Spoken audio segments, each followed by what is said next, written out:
We're down to the last round of group matches at the Barclays ATP World Tour finals. Once again, the crowds packed into the O2 Arena for the first instalment from Group E van Lendl to see top of the table Novak Djokovic, although his opponent would be a different one to previously advertised. Gael Monfils suffering a recurrence of the injury that kept him out of Paris. So up stepped alternate David Goffin, an opponent who troubled the Serb in the past but never quite managed to get the W. The Belgian quickly found himself a breakdown, but in his bonus end-of-season run-out managed to notch up one of the shots of the tournament.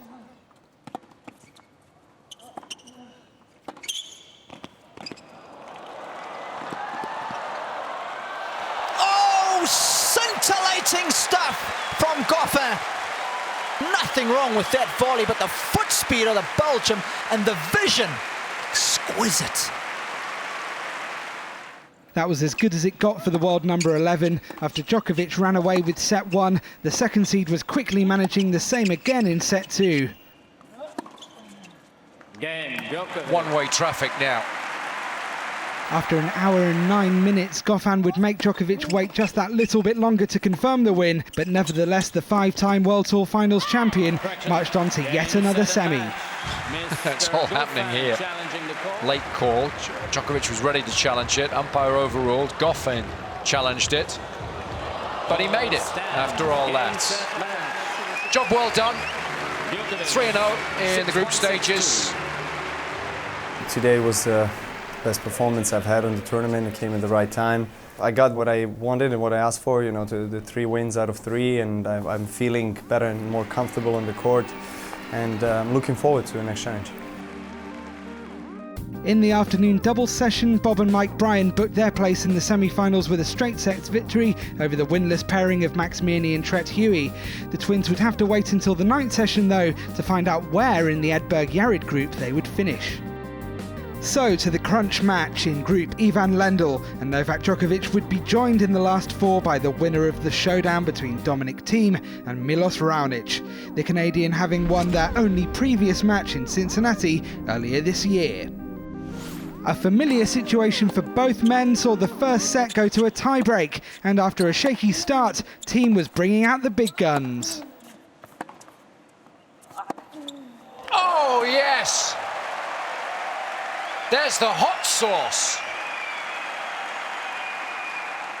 But the Canadian number 1 hit back to regain control of the breaker, having gone 4-2 down. Brilliance. It's exactly the right shot.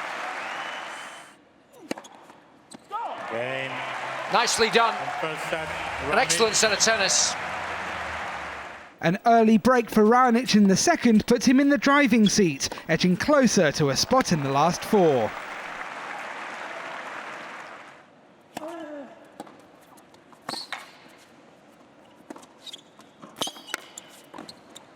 You can see every time he hits that inside-out forehand, that's when he makes life easy for himself at net.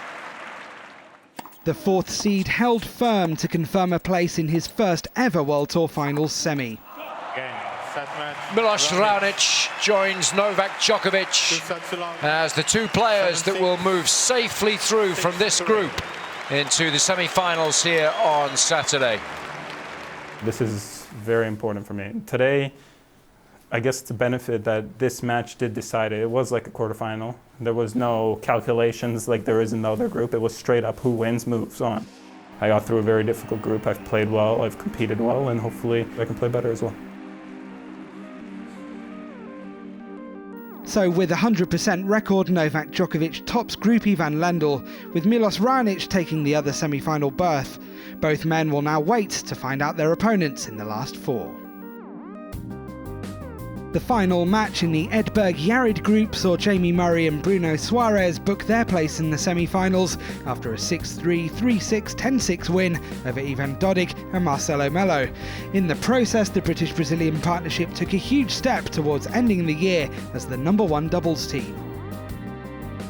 Just 2 more group matches to go, and Friday will see the conclusion of Group John McEnroe. Can Andy Murray make it 3 wins out of 3 in London?